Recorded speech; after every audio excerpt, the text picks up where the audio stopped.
नमस्कार दोस्तों, स्वागत है आप सभी का एक बार फिर से। दोस्तों, मानव जीवन में वास्तुशास्त्र का बहुत अधिक महत्व है। इसका निर्माण देव शिल्पी विश्वकर्मा जी द्वारा किया गया है। यह शास्त्र इतना विशाल और विस्तृत है कि इसे पूर्ण रूप से जीवन में अपनाना असंभव है, लेकिन हम वास्तुशास्त्र के महत्वपूर्ण नियमों का पालन करके हमारे घर को पवित्र व खुशहाल बना सकते हैं।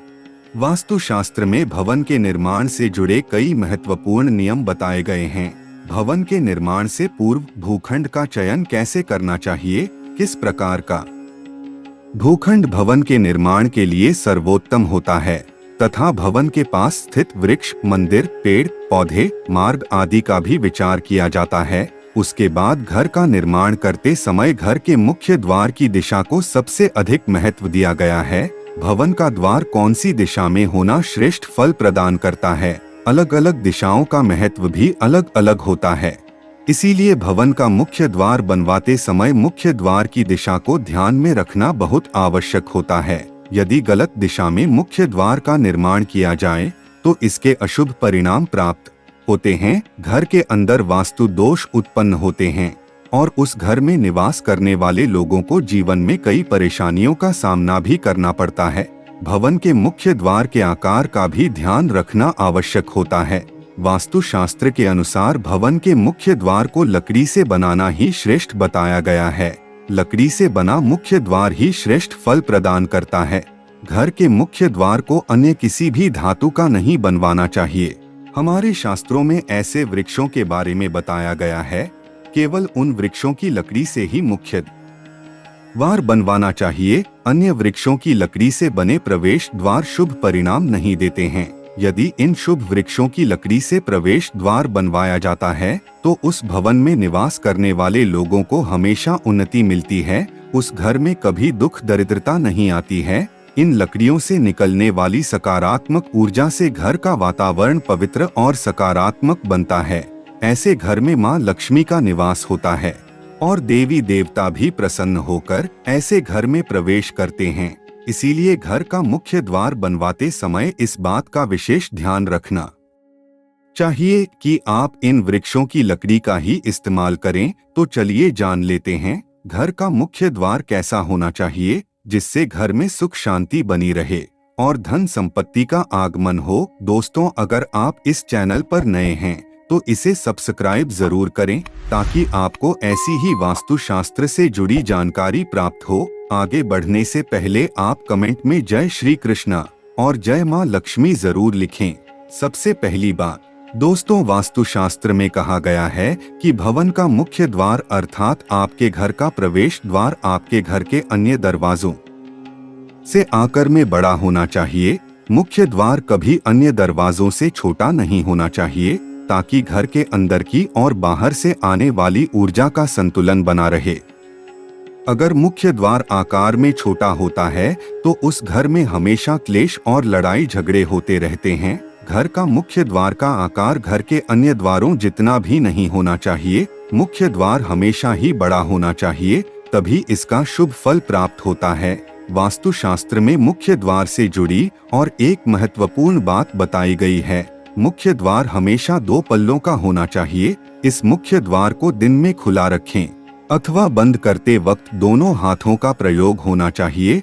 2 पल्लों का मुख्य द्वार ही भवन के लिए शुभ माना गया है। 2 पल्लों के मुख्य द्वार के कारण घर मंदिर की तरह प्रतीत होता है। मां लक्ष्मी ऐसे ही घरों में प्रवेश करती है जिस घर का मुख्य द्वार 2 पल्लों का होता है। अगर आपका मुख्य द्वार एक ही पल्ले का है तो आप उसे बदलवा कर 2 पल्लों का द्वार अवश्य बना लें। इससे आपके जीवन में कई सकारात्मक बदलाव देखने को मिलेंगे। तीसरी महत्वपूर्ण बात ध्यान में रखनी चाहिए कि वास्तुशास्त्र के अनुसार मुख्य द्वार पर दहलीज अवश्य होनी चाहिए। इसके बगैर मुख्य द्वार अपूर्ण माना जाता है। भवन के प्रवेश द्वार के पास दहलीज का होना अनिवार्य है। शास्त्रों में कहा गया है कि दहलीज भवन की रक्षा करती है। दहलीज के होने से घर में नकारात्मक शक्तियां प्रवेश नहीं कर पाती है। दहलीज की ऊंचाई 2 से 5 इंच तक होनी चाहिए। इसकी नियमित रूप से पूजा करनी चाहिए। दहलीज के पास नित्य घी का दीपक लगाने से महालक्ष्मी प्रसन्न होती है। और घर में धन धान्य की पूर्ति करती है। दहलीज पर शुभ चिन्ह अवश्य बनाने चाहिए। खासकर स्वास्तिक का चिन्ह दहलीज के दोनों छोर पर बनवाना चाहिए। इससे घर में बुरी शक्तियां प्रवेश नहीं करती है। श्री कृष्ण कहते हैं कि दहलीज न होने पर घर में प्रेत प्रवेश करते हैं और भवन में रहने वाले लोगों को कष्ट भोगने पड़ते हैं। इसीलिए घर में दहलीज अवश्य होनी चाहिए। वास्तुशास्त्र के अनुसार घर का मुख्य द्वार बंद करने पर पूर्ण रूप से बंद होना चाहिए। मुख्य द्वार में किसी भी प्रकार की दरार और छेद नहीं होना चाहिए। भवन का मुख्य द्वार बंद होने पर घर के अंदर का दृश्य नहीं दिखाई देना चाहिए। मुख्य द्वार पर छेद अथवा दरार होने से घर में नकारात्मक शक्तियां प्रवेश कर सकती है। वास्तुशास्त्र में कहा गया है कि मुख्य द्वार यदि टूटा हुआ अथवा दरारों वाला होता है तो उस घर में दुख, दरिद्रता और दुर्भाग्य का वास होता है। वास्तुशास्त्र के अनुसार मुख्य द्वार के ऊपर हमेशा तोरण लगाना चाहिए। मुख्य द्वार पर तोरण लगाने से अशुभ शक्तियां दूर रहती है, घर में कभी दुर्घटना नहीं होती है और बुरी नजर से रक्षा होती है। इसके अलावा आप मुख्य द्वार पर शुभ चिन्ह और धार्मिक प्रतीक अवश्य लगाएं, जैसे शुभ लाभ, स्वास्तिक अथवा ओम का चिन्ह अवश्य लगाना चाहिए। इससे घर में सकारात्मकता बढ़ती है। वास्तुशास्त्र के अनुसार भवन के मुख्य द्वार के ठीक सामने खंबा, दीवार, कोई बड़ा पेड़, पानी की टंकी आदि चीजें नहीं होनी चाहिए।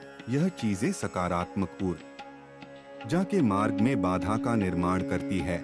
इन वस्तुओं के कारण वास्तु भेद निर्माण होता है और जीवन में धन से जुड़ी समस्या का सामना करना पड़ता है।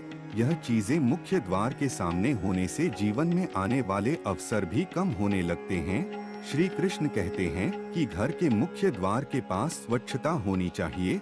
नित्य घर के मुख्य द्वार के सामने जल का छिड़काव करना चाहिए और सुंदर रंगोली बनानी चाहिए। घर का मुख्य द्वार स्वच्छ होने से महालक्ष्मी प्रसन्नता से घर में प्रवेश करती है।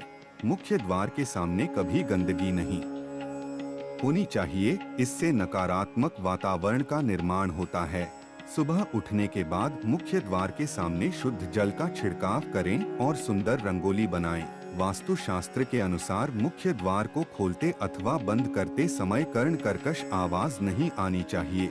इसे ध्वनि भेद कहा गया है। वास्तुशास्त्र में इसे बहुत अशुभ माना जाता है। मुख्य द्वार से निकलने वाली कर्ण कर्कश ध्वनि के कारण घर में क्लेश और लड़ाई झगड़े होते रहते हैं। यदि मुख्य द्वार से ऐसी आवाजें आती है तो उसे तुरंत ठीक कर लेना चाहिए, अन्यथा आगे चलकर यह आपके जीवन में कई परेशानियां खड़ी कर सकता है। मुख्य द्वार कभी भी बाहर की तरफ नहीं खुलना चाहिए, क्योंकि दरवाजे का बाहर की ओर खुलना अशुभ होता है। घर में निवास करने वाली लक्ष्मी भी घर से चली जाती है। ऐसे घर में बार बार विपत्ति आती है और संकटों का सामना करना पड़ता है। धन का खर्च अकारण ही होता है और आर्थिक तंगी का सामना करना पड़ता है। ऐसे घर में रहने वाले लोग हमेशा कर्ज से परेशान रहते हैं। आइए अब जानते हैं घर का मुख्य द्वार कौन से वृक्ष की लकड़ी से बनवाना चाहिए। वास्तुशास्त्र के अनुसार चंदन, अशोक, नीम, अर्जुन, शीशम आदि वृक्षों की लकड़ी से बना प्रवेश द्वार धन संपत्ति में वृद्धि कराता है। वास्तुशास्त्र के अनुसार घर का मुख्य द्वार कभी भी पीपल, बरगद, कंटक आदि वृक्षों की लकड़ी से नहीं बनवाना चाहिए। इन लकड़ियों से बना मुख्य द्वार अशुभ फल प्रदान करता है। साथ ही जले हुए वृक्ष अथवा जली हुई लकड़ी से प्रवेश द्वार नहीं बनवाना चाहिए, इससे घर का सर्वनाश हो जाता है। यदि आपका प्रवेश द्वार पूर्व दिशा में होता है तो चंदन की लकड़ी से बना प्रवेश द्वार सबसे अधिक शुभ फल प्रदान करता है। ऐसे घर में कभी दरिद्रता नहीं आती है। तो दोस्तों, इस प्रकार से हमारे वास्तुशास्त्र में मुख्य द्वार से जुड़े महत्वपूर्ण नियमों के बारे में बताया गया है। उम्मीद है आपको यह जानकारी अच्छी लगी होगी। वीडियो को लाइक जरूर करें और कमेंट में जय श्री कृष्ण और जय मां लक्ष्मी जरूर लिखें। साथ ही चैनल को सब्सक्राइब कर दें। वीडियो देखने के लिए आप सभी का धन्यवाद।